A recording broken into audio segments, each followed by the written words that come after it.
Hello and welcome back to Mindful as a Mother. I'm here with Paige and we're here for our monthly Q&A. Hey, everybody. We hope you all are enjoying fall. Spooky season is here. Paige, do you have your Halloween decorations up? No, so as much as I love Halloween, I don't have a ton of Halloween decorations. What? Why is that shocking to me? That is I very know. shocking to me. I know, because I live for the spooky life. That's You do, why. and you're always sharing spooky life. Ooh. I know, you But- actually, I have mine up. I don't have a ton, but I have it up already, and I was so proud of myself. So, because I'm somewhat prepared for life.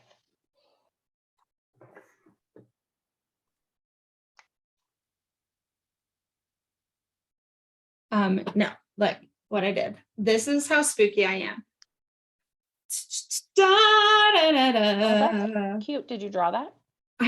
So I drew this week to put in a spooky Halloween package for a friend.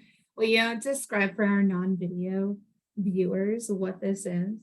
A ghost holding the sheet up. I don't know why I'm doing arm motions like they can see it with fishnets.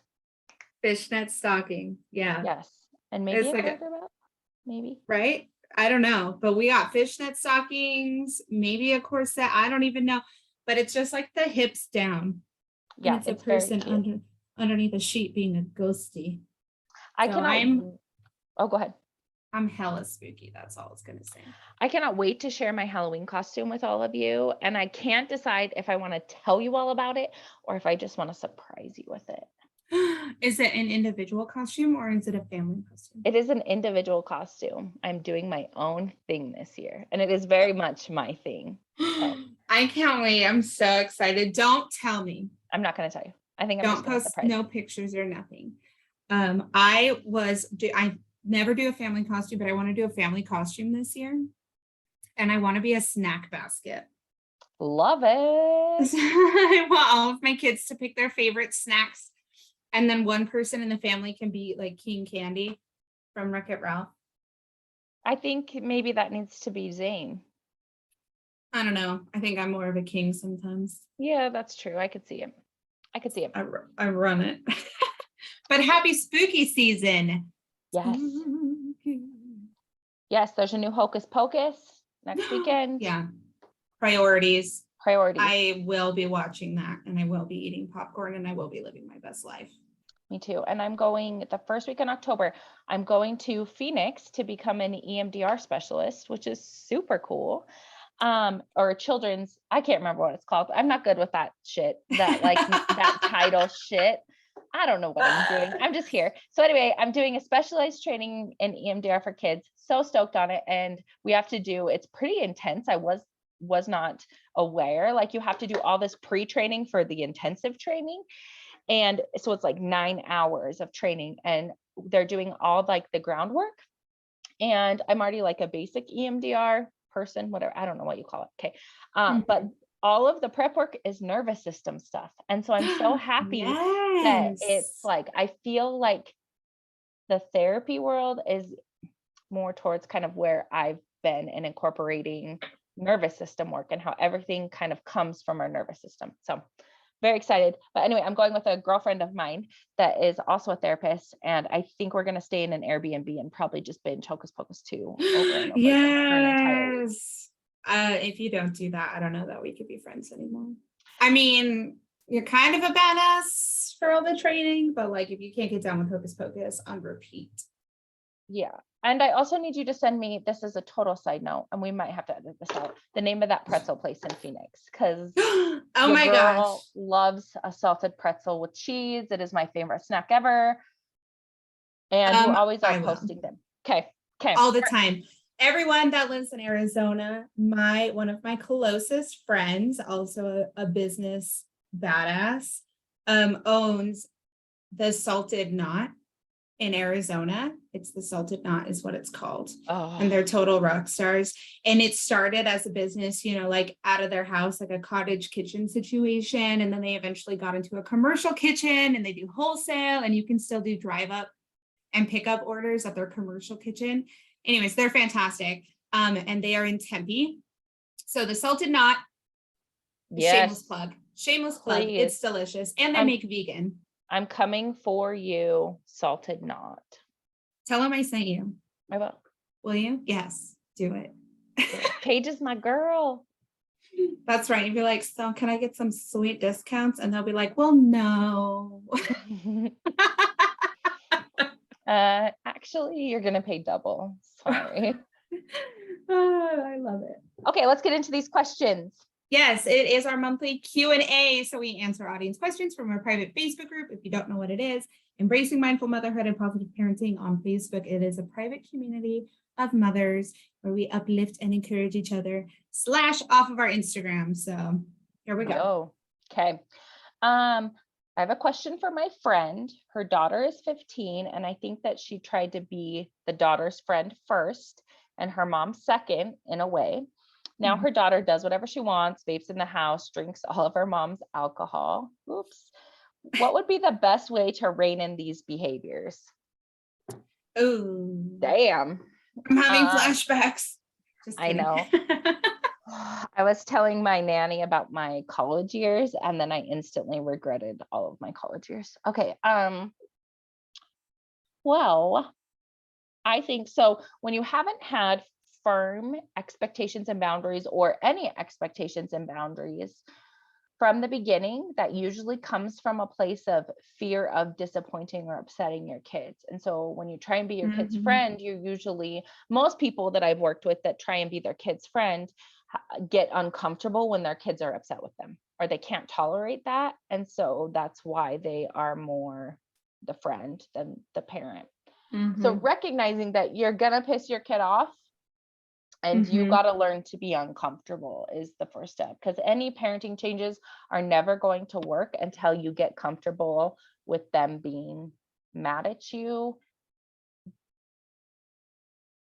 That's where I'm going to start. Them being mad at you. They're going to be pissed. I have never felt more emotionally terrorized. 1, by my 3-year-old, and 2, by my 13-year-old niece when she came and stayed with me for a weekend. I was like, what in the holy terror is this? And she's a fantastic kid, but I was not ready for the emotional roller coaster I would experience when she gave me the silent treatment, because I turned off her internet at 11 o'clock at night because she was DMing men on Instagram. I was like, oh, hell to the double L no. And I shut it off, and it was so uncomfortable because she was like, Aunt Paige, why isn't my internet working? And I was like, well, so when I got on my phone last night, you forgot to log out of your Instagram, and I saw that you were messaging men late into the evening / 2 a.m. I was like, and that's not safe behavior. So we decided that it would be best if we turned the internet off to the devices every night at 10 o'clock, and it would come back on at 7 in the morning.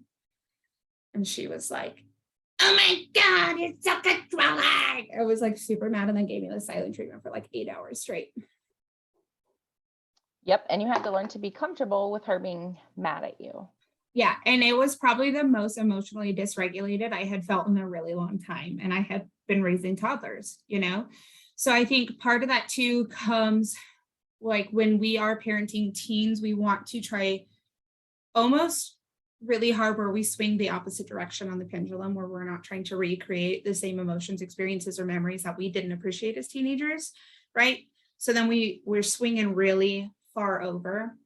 And I even had a conversation with somebody literally right before this. So this is so much serendipity of the universe today. We talked about how sometimes the best approach would be collaborating with your team. So call yourself out, be like, hey, I have really been trying to, be your bestie. And I recognize that it's not really a healthy relationship for you or me as your mom. So I want to make some changes in the household. These are the things that I'm thinking. And this is what I'm thinking of changing. Tell me your thoughts on that. Like, where are you at with that? And letting them have a say and input, so that way there's more buy-in and they still have a level of autonomy. But now we're restructuring the roles in the house. So you're taking more of a parental role.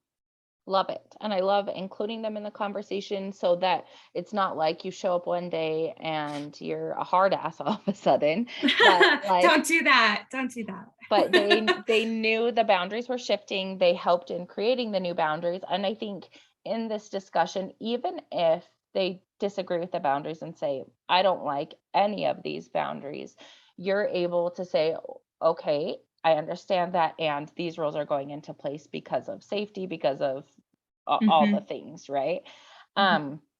So I think it's good. And hopefully the teen is responsive and there's enough of a existing relationship that you can use that to I will create buy-in. also just have some self-disclosure here where boundaries alone are very exhausting for me as an individual. Yes, I'm a therapist and yes, I work on boundaries. But having to create and sustain boundaries when people are pushing against them can be really emotionally exhausting and trying for me. And teenagers are the worst because they never stop pushing them. They just push and push and push and push until you give in. Exactly. But don't give in. So we're not going to give in. And I want you to know that it's normal to be uncomfortable and exhausted with it, and that there is going to be some tension in the creation of boundaries. Anytime you create boundaries, the people that benefit from you not having boundaries will become upset. There will be a response. So I want you to prep yourself and anticipate that. Can I share a quick story with you? No. Well, it's not a story. It's like an example. I don't know what the hell it is. Okay. So I'm still going. Do you see how I just didn't even skip a beat? I just kept going. If you tell a teenager to be home at midnight and they show up at 12:01 or 12:03 and you don't say anything, what happens next time?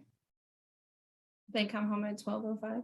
Yeah. And then pretty soon it's 12:10, 12:15, 2 a.m., right? So when you're setting these new boundaries, you're going to have to be more firm in the beginning, and there will be more pushback because they're going to see how far they can push you and if this is a legit real boundary.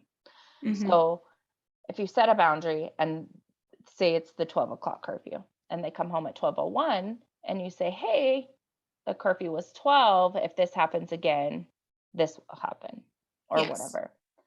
And then if it does, you follow through with whatever you said you would do. They are seeing that you're not budging on that boundary.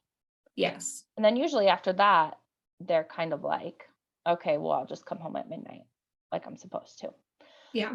So doing this shows them, and you're going to have to go through this process. They'll probably push the boundary. They'll probably have to have some kind of natural consequence or consequence for pushing the boundary. And then usually they'll settle into the boundary. Yeah. And also, just to throw out there, I typically use a first offense as a learning opportunity, right? Kind of like you said. So I set the boundary, it's 12 o'clock. They come home at 12:03. I'm not immediate like, that's it. No homecoming. You're grounded for 3 weeks. Give me your phone. Don't leave your room. You can have bread and water. I'm like, hey, I recognize that, you broke the rules, basically. And I want you to know that I see it. I see you and I expect better. And if better doesn't come, this will be the consequence. This is the clear expectation. Yes. So that way there is no miscommunication, no misunderstanding. And anyone that has teens knows that every teenager thinks they're a lawyer and can negotiate the loopholes and life out of anybody. So the more that you can approach it with logic and clear communication with clear expectations understood by all parties, the more successful your attempts will be. Yes. And then when they come home at 12:05, you're like, you knew what was going to happen. That's knew right. it. And then you don't have to get emotional. You don't have to argue and fight. You can just be like, this is what it was. That's what we talked about. I'm going to bed. Yes, exactly. Okay. Do you have anything else to add for that question? I just briefly want to share that there are differences in consequences. Okay. I'm sure a lot of you guys know this or you've heard us preach it, but there are logical consequences and there are natural consequences. And so different consequences are appropriate for different scenarios. And if you want to dig more into that, please reach out to us. And we can do a problem solving session, or we could just answer some basic questions on what that means, because being able to tie in natural or logical consequences into your discipline structure could be really life-changing for your relationships. Yes, I love this. Yes, and if they make sense to your child and to you, they tend to give you less There's, pushback. yeah, they respond better because it makes sense. Mhm. Okay, ready? Yes. My children's father won't answer their calls to him and won't communicate with me or them, and then gets mad when he doesn't know what's going on. My children are not fond of their dad due to his own actions. How can I try and repair this situation? You can't. You Yeah, you freaking can't. can't. This is the worst part about co-parenting or as a therapist working with families that co-parent, because it's like you cannot micromanage the behaviors of the other parent. Like you could barely do it when you were together, right? Probably, because that's my experience. But then you for sure as hell can't do it when you're not together. And that is the hardest part because you can see all of the effects on the kids. Yes. Yes, yes, yes. And sometimes the best thing you can do is support your kids with the other parent because you cannot control what the other parent does or how they are going to respond, show up, and you can just help them learn to cope with the reality of how the other parent is. Does that make sense? Yes, I'm going to also piggyback off of that. So basically, what Lindsay is saying is like, your children sound like they're old enough to have formed an opinion of the relationship. They have a view and opinion of it. And so we are taking a supportive, advocating stance for where your children are at. We're not interjecting an opinion of like, yeah, your dad's an asshole or whatever. Okay. But we Yes. are supporting your children in what they're comfortable with in their communication. So if they decide that they don't want to talk to him, we're supporting them in that they want to talk to him. And then we can serve as a buffer in some way when dad's like, well, they don't want to talk to me. And you say, I'm supporting them in what they're wanting to do. And also, I think learning to cope with the reality that like dad's not going to be able to show up for them in the way they need. So, like, yes, it Mhm. feels really unfair that your dad is upset at you because he doesn't know what's going on in your life, but then he doesn't answer when you calls. What Right. and just like holding space for that and saying like, Yeah. I know it's probably hard to have a dad like that. And there's some Mhm. grief there, and just being that support person without inserting. And this is the hardest part in co-parenting. I think I haven't had to do it, but I'm just gonna take a guess. I've worked with people long enough that it's like taking your own emotions and feelings about that other parent out of it. So it's Yeah. either you have feelings still about the relationship you had with that person, which is normal, or you're pissed because they hurt your kid. Yes. And That's what that's I what was I going to see say. more often is you're just mad they hurt your kid and you want to be like, your dad doesn't deserve you, he's such a dick, blah, blah, or whatever you want to say. Don't Mhm. say that. Help them learn to cope with a dad that isn't showing up for them. And Yes, that makes exactly. That's what I was going to say. From the families that I've worked with, it just hurts the parent that is involved so much because they can't micromanage or control the behaviors of the co-parent. And we see that it's going to have negative effects on the kiddos. And so it's you can't control what that will look like or control what their experience or effective that will be, but you can mitigate it. And by that, I mean continue to be a supportive attachment figure in their life that validates those emotions, that makes space for them to feel heard, to continue that secure attachment, and you will mitigate some of the negative consequences of the experience, but you won't be able to stop it completely or control what that looks like for them. yes.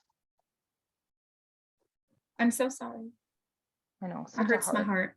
Yeah, that's a really it's hard a one. hard place to be in. Okay. Ready for the next one? Ready. Okay.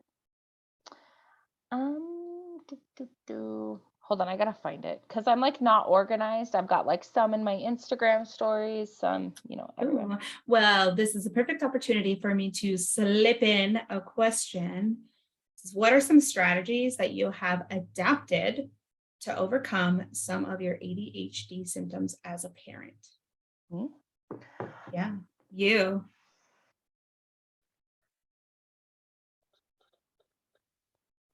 This is a So I have toughie. I have rituals more instead of routines, or I have like a menu of things. So I do generally the same thing, but it may not always be in the same order, or it might look different depending on my mood. And then it's Mhm. a lot of giving myself permission to not do things the neurotypical way. like I'm allowed to have, like, it's cool that my Google Drive is a shit show because they have this really cool search feature and I can just like type it in, except for when you're trying to upload a podcast episode. Sorry, Paige, about that. You can't find it anywhere. But Yeah. like letting go of like placing, and I don't know if this is a strategy that I've adapted, but like letting go of placing that expectation on myself and then finding strategies that work for me. So like, and I play around a lot. I try new things a lot with like my calendar, with Mhm, and mhm. with all that to just see like what's going to flow best for my brain and trying not to get stuck in just like doing it the way someone says I could do it. I put a laundry basket in my kitchen because it's the you've been in my house, you know, it's like this passing point, right? Like between like where the kids shower and bathe and like where their clothes are. And Mhm. and I used to think like, oh, I can have a laundry basket in my kitchen area, like that's dumb, but and ugly or whatever. But then I did it and I was like, oh, see, now there's not piles of laundry everywhere and I'm not overwhelmed by it. So it's just like little things like that that I've had to let go of. And it's more around mindset and then allowing myself to tweak routines. Yes, yes, I agree. I love the idea of like, hey, this is functional for me, not necessarily typical, right? And so when I think about this, I've been reading this book that Lindsay and I are going to use when we prep our next season of the podcast that we're super excited about, called Your Brain is Not Broken. Your Brain's Not Broken. Um, Strategies for Navigating Your Emotions in Life with ADHD. And it's specifically designed for adults. And then you can take the concepts and apply it to kids, teens, and then also it tailors some content for neurotypical people in your life. But I was thinking about this because it lists a whole bunch of different symptoms that you can see, right? Because everyone experiences neurodivergence differently. So some things will apply and some things won't. But two things that I really love. Thing one is Lindsay mentioned rituals instead of a routine. So like when I say structure is suffocating, I mean doing the same thing at the same time every single day in the same way. That's not realistic for me to sustain. And then I go into this like thought spiral loop of like blame and like, why can't I do this? And I'm never going to reach the things and be the spiritual, peaceful being that these people said I would be if I did this stuff every day for 2 weeks or whatever, wherever I'm at. Right. So I do something similar where I have a flow where it's like I have a general idea of the things that we do, for instance, after school and after work, and then the grace to shift them around to what feels best for my energy and to respect that. And so, like, sometimes we bathe, and sometimes we do dinner and then bathe. Sometimes we bathe and do dinner, like, whatever. It works for me.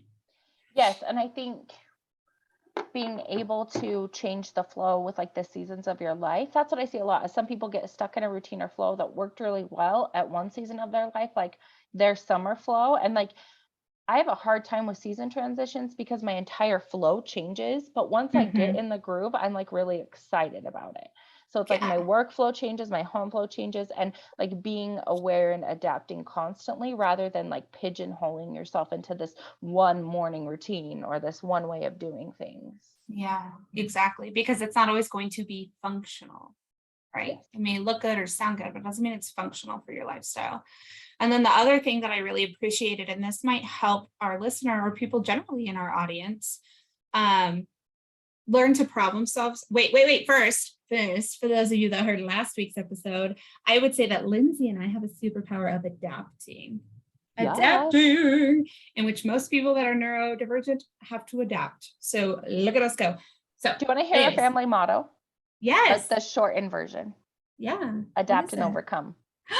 I love it. It's a Navy That's so SEAL thing. I think it's a cute. Navy SEAL thing. Tim. It's all Tim. It's not me. But he says that to our kids all the time. So we just say it like whenever shit goes I wrong. We're love like, it. adapt and overcome, adapt and overcome. Adapt and And I'm overcome. pretty sure it's a Navy SEAL thing. I'm going to look it up while you're. Look it up. I love it. I love family themes and things that we can help our kids identify their superpowers. Look at you guys go. Badass parenting. You might not Yes, have it even is known. the unofficial. Oh, improvise, adapt, and overcome is the unofficial slogan of the Marine Corps. Excellent. Not the Navy SEALs, but Not the the Marine. Navy It SEALs. was something. It was something. It was some highly trained military. I am a highly trained parent. Okay, so the second thing that you mentioned, and I think so would be helpful for our audience, is finding a metaphor to describe your experience being neurodivergent. So like some of the ones in the book talked about how one person feels like their ADHD is a mischievous elf that just comes in and moves stuff around or takes things when they're not looking, and then they have to figure out where it all is. And so through using these metaphors, they were able to identify maybe specific struggles and then come up with specific skills to overcome that. So like in my life, I bought a freaking key hook and I hung it on my wall because I kept, like one time I lost my keys for a week and they were hanging on a hanger in my bedroom closet. Like I don't know how they got there. And so that, and like categorizing things to make it easier, or creating a flow that's predictable of where stuff is. So like I have one drawer in my house that I call the junk drawer, which everyone has, right? But it holds very specific things. So like if I need a patch for any type of inflatable, it goes in that drawer. Like it's the anything drawer. And like I know that's where my patches for inflatables go. So, Yes. And another thing for me is I need things to be visual. mhm. Like I need to see stuff to know I have it. So I've been working on like my closet and like my kitchen pretty much are the two things where it's like, okay, I need to be able to Mhm. see everything. So whether it's buying like elevated, like a spice rack, so I could see all the spices, so I'm not buying repeated spices over and over, just like simple tweaks like that kind of take a long time to implement because it's like here and there. I did the medicine cabinet, and everyone has a little box, and like there's like a cold box and like a flu box and like Yep. a whatever. So Yes, same. Absolutely. So there's a couple things, but yeah. okay, you ready for the next one? Yep. I think this is our last one, right? Our last one today. Yeah. Okay. Last one today. What advice would you give to moms who deal with mom guilt 24/7? Oh my gosh. First of all, my advice would be to cry in a hot tub with a glass of wine. Yes, with I a don't know. thing of you need I'm like, Oreos. you There's got need to be Oreo. Oreos. Like, I instantly, everything in me is like, you need to take care of you. You need to take care of you. Because if you're experiencing mom guilt, then on some level, you're having a parental burnout where you're not enjoying parenthood or motherhood the way that it's meant to be enjoyed. Mhm. Sometimes too, I think it's circumstantial, and we have to understand that. Like there's things in life we can't control. Like if Mhm. you have to work and you feel mom guilt about being away from your kids while you're working, you probably have very little control over that. Mhm. Mhm. Yeah. And doing some work around like, okay, how can I be, if I feel guilt around that, how can I be more intentional with my time when I'm with my kids, can help alleviate some of that guilt, because the guilt might not be being away from your kids, but that you don't feel like you get to spend time with them. Well, how do you want to Yes. spend time with them? How would it feel good to spend time with them? Yes. And maybe that means putting your phone away, undistracted playtime. Maybe it means connection time in the evening. Maybe it means switching up your family flow so you do family breakfast instead of family dinner. That's okay. I'm Yeah, trying to think. it's Like, practical, it's functional if it works for you. I'd also like, what are your expectations for yourself? Like, what do you specifically have mom guilt about? And then what are the expectations? And are they realistic for the reserves you have to give? So, like, one time I had mad mom guilt about not preparing a specific type of lunch for my kids. And I was thinking that they were getting a lot of comments from the school and like all this stuff. And I was like, okay, so my expectation is, is that these people are wanting them to have this all organic, free range, the crunchy oatmeal lunch. And I'm like, I don't have the reserves to prep a specific lunch, like 2 dinners every night. And so that just isn't a realistic expectation for me. And how can I let go of that? How can I be okay with what I have the resources within me to do? I also think moms feel a lot of guilt over feelings that we have that are normal in motherhood, but people don't talk about. Mhm. Frustration, resentment, resenting your kids, or being upset at your kids, or sometimes not liking your kids or feeling like you don't Mhm. like them. And Yeah. I don't think it's actually that you don't like your kid. It's probably that you're burnout or that they're having a difficult time with something. But we, Mhm. we think or we feel these things, and then we feel really guilty. Like, I shouldn't feel this way about my kid. And I just want to remind you that it's probably a normal feeling for the most part. Yeah. And it's probably temporary emotionally. That makes sense. Yeah, absolutely.